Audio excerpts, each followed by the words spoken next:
ओम शांति। आज समझते हैं लेसन 10। तो अभी तक तो जो भी सुना है ना, कि कैसे जीवन में अनुभव करे कि मैं आत्मा हूँ, है ना।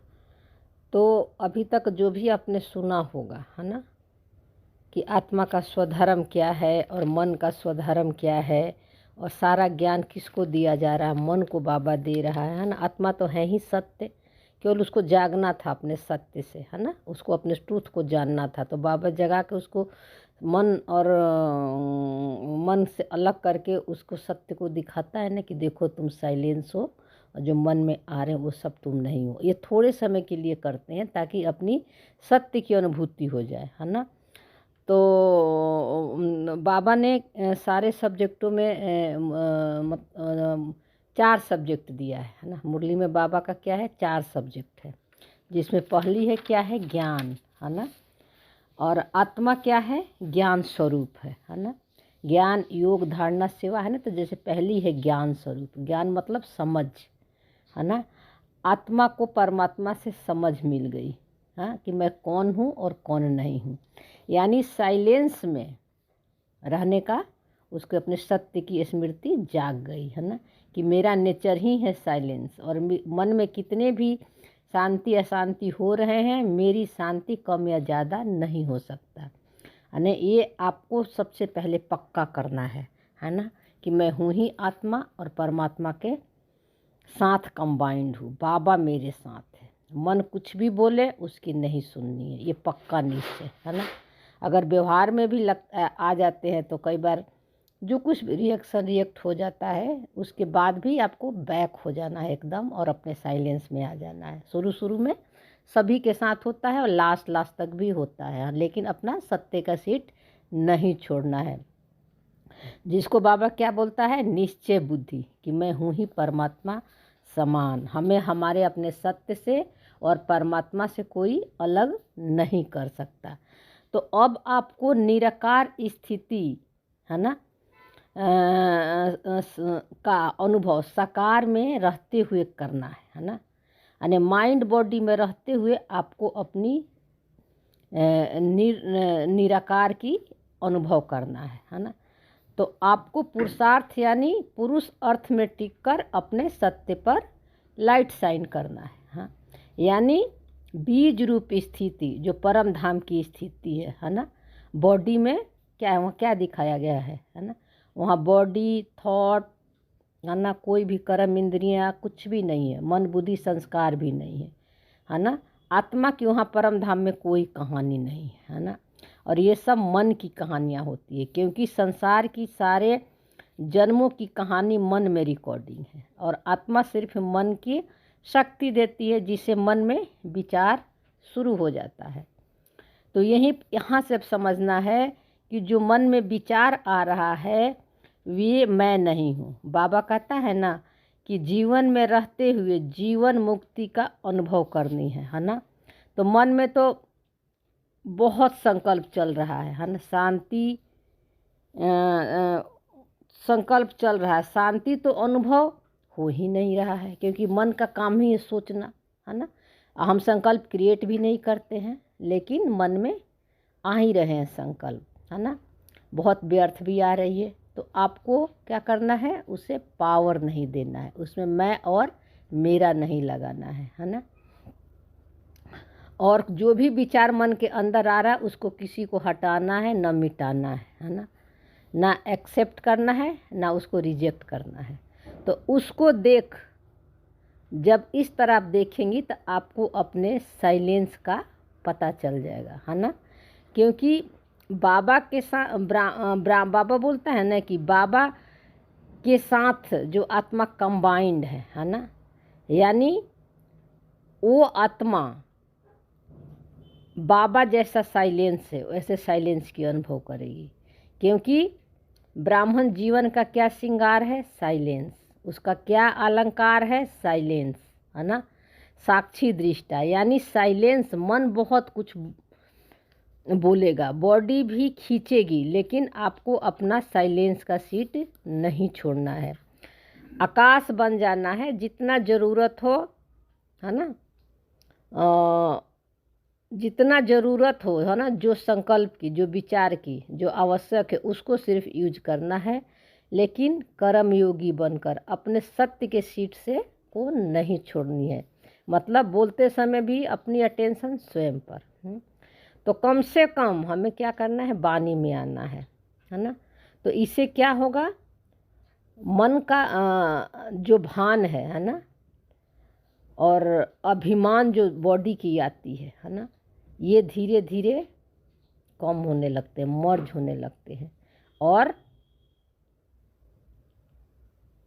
आपको ऐसा महसूस होगा कि मैं कुछ नहीं कर रही हूँ, करण करानहार बाबा है, हाँ?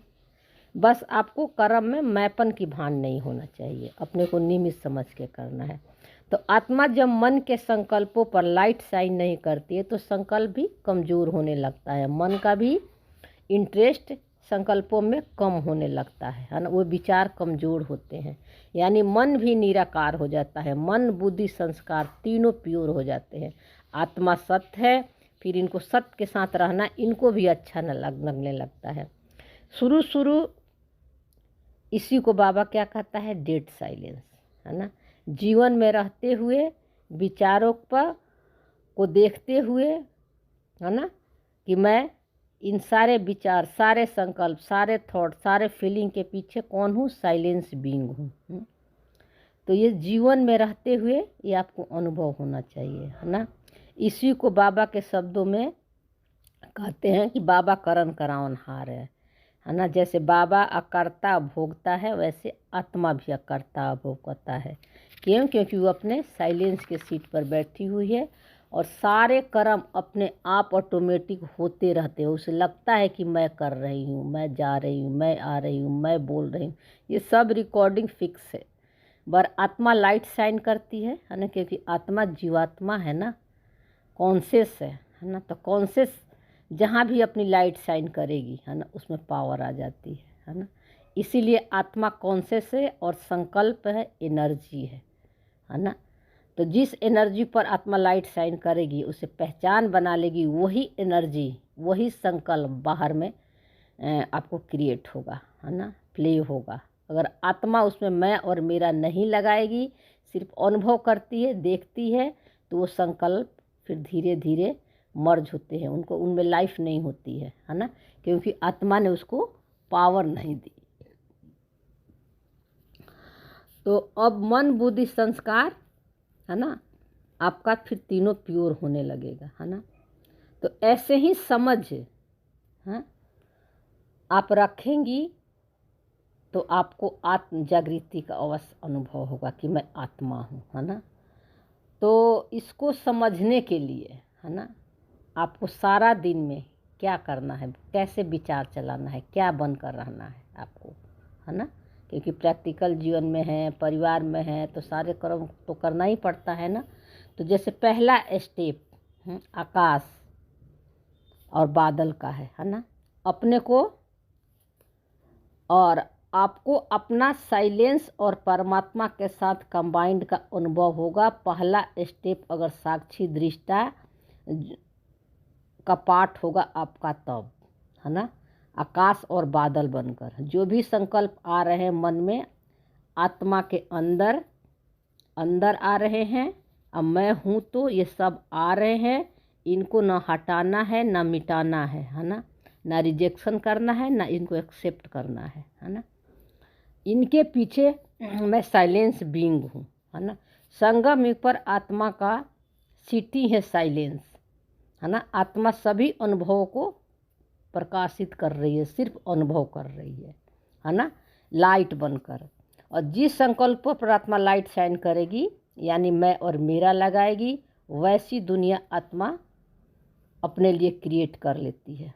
इसीलिए बाबा कहता है कि ये दुनिया संकल्पों की बनी है। और ये बॉडी का नाम, जैसे मान लीजिए कि इस बॉडी का नाम क्या है, किरण, है ना। और तो माता पिता पेरेंट्स ने इस बॉडी का नाम दिया ना, जब जन्म लेने के बाद, है ना। और नाम भी क्या है, एक शब्द है, और बॉडी भी एक शब्द है ना, ठीक है ना। तो द्वापर से आत्मा जब सो जाती है और अपने को बॉडी समझ लेती है कि ये बॉडी है, और इस बॉडी का नाम जो भी कुछ पेरेंट्स ने रखा है वो मैं हूँ, है ना। उसको होता कुछ नहीं है, सिर्फ ये 2 संकल्प की गोली खा कर सो जाती है। मैं का, मैं आत्मा हूँ, इससे शिफ्ट हो जाता है, और मैं बॉडी हूँ, और बॉडी का नाम मेरा ये है ना। मतलब उससे पहचान बनाकर, जैसे अमिताभ और इकबाल, है ना, दोनों 2 पार्ट प्ले करते हैं ना। अमिताभ आत्मा है और इकबाल जो है पर्सन आइडेंटिटी है ना। तो ये दोनों शब्द ही हैं। अगर इन दोनों शब्दों को हटा दो तो बॉडी भी क्या है, एक संस्कारों की बनी हुई है, संकल्पों की बनी हुई है। तो बॉडी भी क्या है, बंडल ऑफ सेंसेशन की है ना, वाइब्रेशन की है ना, एक एनर्जी है, ऐसा महसूस होगा जब आकाश और बादल बनकर साक्षी दृष्टा वाला पार्ट फर्स्ट स्टेप शुरू में से प्रैक्टिस आप करेंगी तो, है ना। थोड़ा दिन आपको करना पड़ेगा। ब्रह्मा बाबा का यही पुरुषार्थ था, पहले ही दिन से पक्का निश्चय कि मैं हूँ ही आत्मा और मेरा सारा रिश्ता सत्य के साथ है। और बाबा ने 1 सेकंड में सब कुछ बाबा को समर्पण कर दिया था, है ना। और साक्षी दृष्टा का पाठ उनका शुरू हो गया था। और फिर उनके जीवन में कितनी परेशानियाँ आई, वो उनके जितना परेशानी तो शायद किसी को नहीं आया होगा, किसी ब्राह्मण को भी नहीं, है ना। ब्रह्मा बाबा को क्या नहीं सहन करना पड़ा, लेकिन ब्रह्मा बाबा अपना सत्य के और साक्षी के सीट नहीं छोड़े थे, है ना। तो आपको ये पक्का रखना है, फर्स्ट स्टेप। दूसरा स्टेप आत्मा फिर क्या होती है, जब आप ये करोगे तो आपके सत्य का पता चल जाता है, साइलेंस का पता चल जाता है ना। फिर ये व्यवहार में भी आने लगता है। आप कर्म करते भी आपको लगेगा कि मैं आत्मा हूँ, ये शरीर अलग है ना। लेकिन ये है, डिपेंड करता है किसका कितने दिनों में होंगे। इसी को बाबा नंबर बार करता है। कोई जल्दी हो जाते हैं, किसी को 2 महीना, किसी को 3 महीना, किसी को 6 महीना, लेकिन ये आप करेंगे तो आपको ज़रूर अनुभव होगा, है ना। दूसरा स्टेप है, आत्मा सागर है ना, मास्टर सागर है, हाँ। और बाबा क्या है, बाबा कहता है ना हर मुरली में कि मैं ज्ञान सागर हूँ और तुम मास्टर ज्ञान सागर हो, है ना। तो सागर में क्या है, कितने भी लहरें आती हैं, कितने भी तूफान आती हैं। आपने समुद्र के किनारे गए होंगे तो उसमें कितने लहरें और तूफान आती है ना, कितनी आवाज़ करके आती है ना। लेकिन क्या है, सागर साइलेंट रहता है। ये बोलता है ये लहरें क्यों आ रही हैं, क्यों नहीं जा रही हैं, ये कब जाएंगी, है ना। उसी तरह आत्मा जो है मास्टर ज्ञान सागर है, सागर की तरह है। और उसके मन में कितने भी आंधी तूफान, बॉडी में सेंसेशन, कर्म इंद्रिय का अनुभव, कितने भी हलचल हो रहे हैं, है ना, आत्मा सागर बनकर सबको एक्सेप्ट करती है ना। क्यों एक्सेप्ट करती है, क्योंकि प्यार करना उसका नेचुरल नेचर है ना। उसको अगर किसी को रिजेक्ट करेगी, नफरत करेगी, कोई भी संकल्प ईर्ष्या से दुख लेगी, है ना, तो इसका मतलब आत्मा उस संकल्पों पर पहचान बना ली है ना। तो आत्मा क्या करती है, सबको एक समान एक्सेप्ट करती है। साइलेंस क्या करेगी, है ना, सिर्फ पावर देती है। दुख को तो दुख का अनुभव होता है, सुख को पावर देती है तो सुख का अनुभव होता है कि, लेकिन ये दुख है और सुख है ये आत्मा को नहीं पता, सिर्फ अनुभव करती है। ये दुख और सुख का फीलिंग किसको होता है, मन को होता है ना। मन में इस तरह का रिकॉर्डिंग है, क्योंकि द्वापर से हम लैंग्वेज में आ जाते हैं ना, तो हमने नाम रख दिया। जो दुख, ये दुख का फीलिंग है, ये सुख का फीलिंग है, ये अच्छा है, ये बुरा है ना। तो ये नाम रूप आकार के कारण आपने पिछले एपिसोड में सुना ही होगा, इसलिए सब चीज़ें अलग अलग होती है और ये सब मन फील करता है। आत्मा को डिफरेंस पता नहीं है ना, ठीक है। तो आत्मा क्या करेगी, सबको एक्सेप्ट करने लगेगी। तो धीरे धीरे मन में जो भी संकल्प, थॉट, फीलिंग आ रहे हैं, क्या होगा आपको, धीरे धीरे ये फिर मन में ही मर्ज हो जाएगा, है ना। फिर मन भी निराकार हो जाता है ना, क्योंकि मन को भी परमात्मा का सत्य पता लग जाता है, अच्छा लगता है ना, उसको भी साइलेंस रहना, है ना। तो जब लेकिन सागर बन के सबको एक्सेप्ट करते हैं तब, है ना, तब मन बुद्धि संस्कार तीनों प्योर होने लगता है ना। तो पहला स्टेप साक्षी दृष्टा, आकाश और बादल की तरह, और दूसरा स्टेप सागर बनकर सबको एक्सेप्ट करना है, जिसको बाबा कहता है मुरली में सांपों को गले लगा लो। कहने का मतलब क्या है, जो विष्णु को भी दिखाया हुआ कि सैया पर लेटे हुए हैं, कितना निश्चिंत से हैं, क्या वो जो दिखाता है काला नाग जो उनके सिर के ऊपर, वो क्या है, 5 विकार है। 5 विकार के सारे विकार हैं, मन में सब कुछ चल रहा है, लेकिन वो परमात्मा के गोद में बेफिक्र बदशाह है, सबसे साक्षी है, सब अनुभव हो रहा है, लेकिन उसका प्रभाव उनके स्थिति पर नहीं पड़ रहा है क्योंकि वो अपने सत्य में बाबा के साथ कंबाइंड है ना। तो ऐसे हमको भी करना है, ठीक है ना। तो इसी को बाबा कहता है सांपों को गले लगाना, है ना। अब तीसरे स्टेप में आइए। मान लीजिए कि आपका जो है 2 सिर है ना, इसको भी अनुभव कीजिए। चित्त जैसे नहीं मुखौटा पहन लेते हैं, आगे जो होता है मेल का, पीछे फिर फीमेल का होता है। बच्चे जो कार्टून शो करते हैं या कोई कॉमेडी करते हैं या कोई नाटक उटक करते हैं, तो है ना, उस तरह मान लीजिए कि आपको 2 हेड है। 2 हेड मतलब 2 चेहरा, एक फ्रंट का और एक बैक का, ठीक है, एक आगे का और एक पीछे का, है ना। तो पीछे बैक का है तो आगे का चेहरा और पीछे के चेहरा, है ना, मतलब 2 है, ठीक है ना। तो पीछे वाली जो क्या बोलते हैं, जो चेहरा है ना, जो हेड है, जो पीछे है ना, उसमें कौन बैठा है, आत्मा और परमात्मा, ठीक है, दोनों कंबाइंड है। और फ्रंट में कौन है, माइंड और बॉडी, और बीच में, इन दोनों के बीच में कौन है, संकल्प, थॉट, फीलिंग, इमोशन, ठीक है ना। तो जब आप आगे वाली चेहरा से, है ना, पीछे आत्मा और बाबा बैठे हुए हैं, जब आगे वाली दृष्टि से, आगे वाली चेहरा से जब हम इस संसार को देखते हैं, संकल्पों, थॉट, फीलिंग से पहचान बनाकर, यानी माइंड बॉडी के थ्रू जब हम इस दुनिया को देखते हैं, है ना, तो ये दुनिया हमें क्या दिखेगी, आपको रियल दिखेगी, है ना। लेकिन रियल नहीं है, एक भ्रम और एक इल्यूज़न है। बाबा कहते हैं सपनों की दुनिया है ना। क्यों वैसी दिख रही है, क्योंकि इसमें हमने मन को और बॉडी को रियल मान लिए हैं कि जो मन सोच रहा है, कर रहा है, वो सही है, और बॉडी के थ्रू फिर कर्म इंद्रिया के थ्रू जो अनुभव हो रहा है, उसको हम क्या समझते हैं कि जो अनुभव हो रहा है यही सही है, ये गलत है और ये सही है, ठीक है ना। ये आगे वाली चेहरे से, है ना, कॉन्शियस माइंड के थ्रू, है ना, यानी मनुष्यता के भान में देखते हैं। तो ये दुनिया हमें कैसी दिखती है, लेकिन बाबा के मुरली के अनुसार, हम जब आप ये सब अनुभव करने लगेंगे तो ये दुनिया कैसे दिखेगी, एक वाइब्रेशन और एनर्जी की तरह, है ना। क्यों आपको ऐसी रियल दिख रही है, क्योंकि मन का ऐसा रिकॉर्डिंग है ना। जैसे आप 3D मूवी जाकर देखेंगे तो आपको अनुभव होगा, है ना, उसमें कुछ भी रियल नहीं होता है ना, लेकिन लगता है कि ये रियल हमारे साथ हो रहा है ना। तो ये उससे अनुभव होता है। और जब आत्मा पीछे वाली चेहरा से, यानी आत्मिक दृष्टि जिसकी है, जो बाबा के साथ कंबाइंड है, बाबा के दृष्टि से जो आत्मा देखेगी आगे वाला चेहरा से ही, है ना, पीछे वाले चेहरे से नहीं दिखेगी, आगे बैक वाले चेहरे से, फ्रंट के चेहरे को देखेगी, है ना। तो उसको ये दुनिया कैसी दिखाई देगी, सत्य की दुनिया दिखाएगी, सतयुग दिखाई देगी, है ना। तो क्यों दिखाई देगी, क्योंकि वो परमात्मा के दृष्टि से देखती है, और संकल्प, थॉट, फीलिंग जो आ रहे थे उससे पहचान न बनाकर, है ना, जो परमात्मा का संस्कार है उस संस्कार से बाहर की दुनिया को देखती है ना। जैसे आगे के चेहरा से देखी तो उसको वाइब्रेशन और एनर्जी दिखी, है ना। ये सब कुछ नहीं है, सब लाइफलेस है, सब खत्म होने वाले हैं।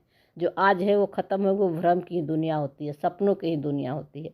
रात को जब हम सपना देखते हैं तो बिल्कुल रियल लगता है, और जब उठते हैं तो देखते हैं कि सपना तो कुछ था ही नहीं, है ना।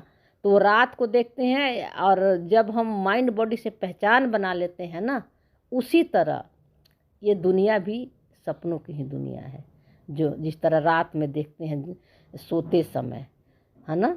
तो ये जागृत अवस्था में भी ये दुनिया वैसा ही है ना, क्योंकि सब कुछ बदलने वाला है। जो आज है कल नहीं है।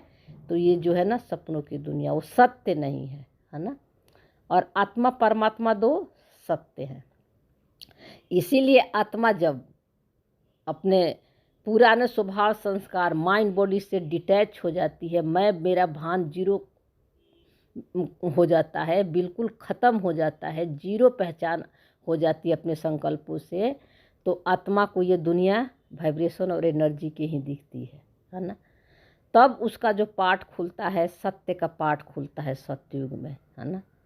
जिसको कि सत्य का पाठ यानी सत्व प्रधान संस्कार आत्मा का, है ना, जिसको सतयुग कहते हैं। जहाँ एक भाषा, एक धर्म और एक राज्य होते हैं, है ना। वहाँ सभी आत्माएं एक समान होती है, क्योंकि वहाँ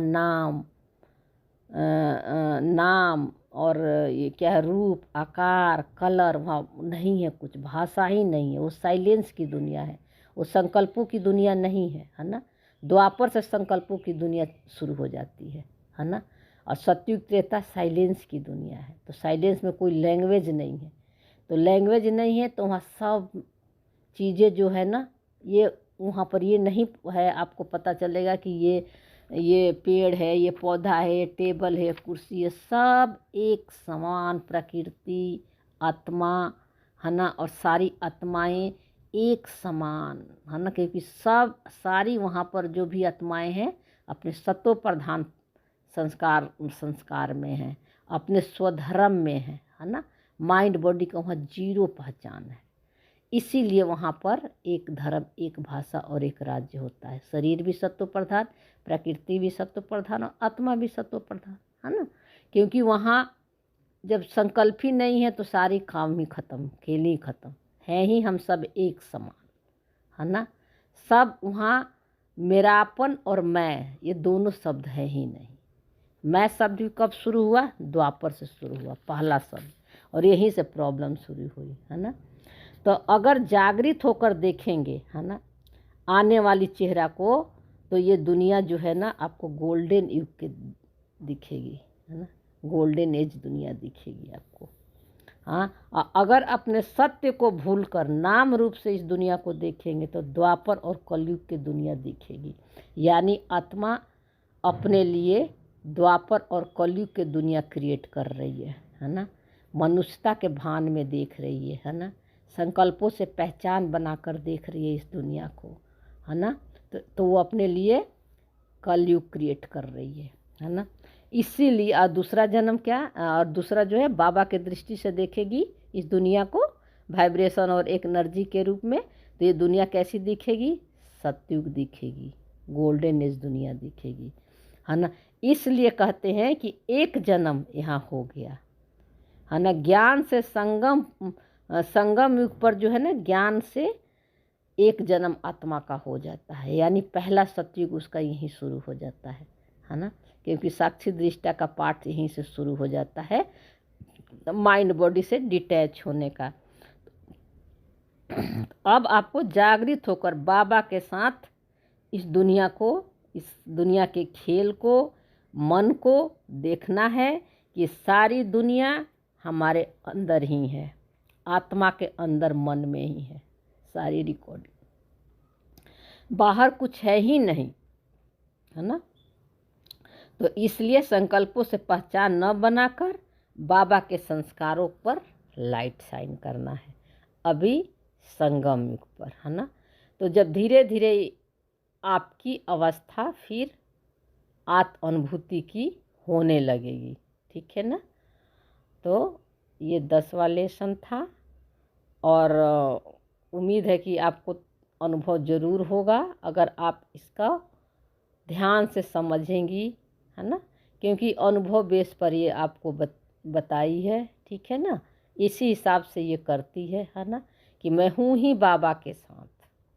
अब इसका मतलब ये नहीं कि जीवन में परेशानियाँ नहीं आ रही है, बहुत आ रही है ना। मन में भी आ रहे हैं, बाहर भी आ रहे हैं, लेकिन साइलेंस के सीट नहीं छोड़ती है। पक्का है कि मैं बाबा के साथ हूँ ही, और बिल्कुल साक्षी। अब तो साक्षी होने की भी ज़रूरत नहीं, बाबा को भी देने की भी ज़रूरत नहीं पड़ती है। मन में सब कुछ दिख रहा है ना। और मतलब कहने का मतलब कि वो फीलर और डूअर, है ना, ये बहुत कम हो गया है ना। हल्की हल्की कभी कभी सी फीलिंग आती है, हो जाती है ना।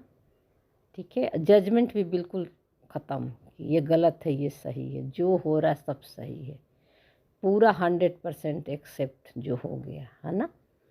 तो इससे क्या होता है कि धीरे धीरे जो है आपको डूअर, फीलर, थिंकर, है ना, जजर जो जजमेंट करते हैं, है ना, ये सब धीरे धीरे ख़त्म होने लगते हैं, है ना। क्योंकि आत्मा कुछ कर ही नहीं रही है।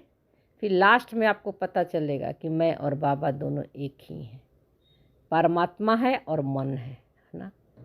तो मन भी फिर निराकार हो जाता है, प्योर हो जाता है ना। वही स्थिति परम धाम में दिखाया हुआ है। मन का सबसे हाईएस्ट स्टेज है ना, जहाँ सब कुछ आत्मा में मर्ज है ना। तो ये जो समझ आया वो आपको भी बताई है। ओम शांति। Thank you Baba.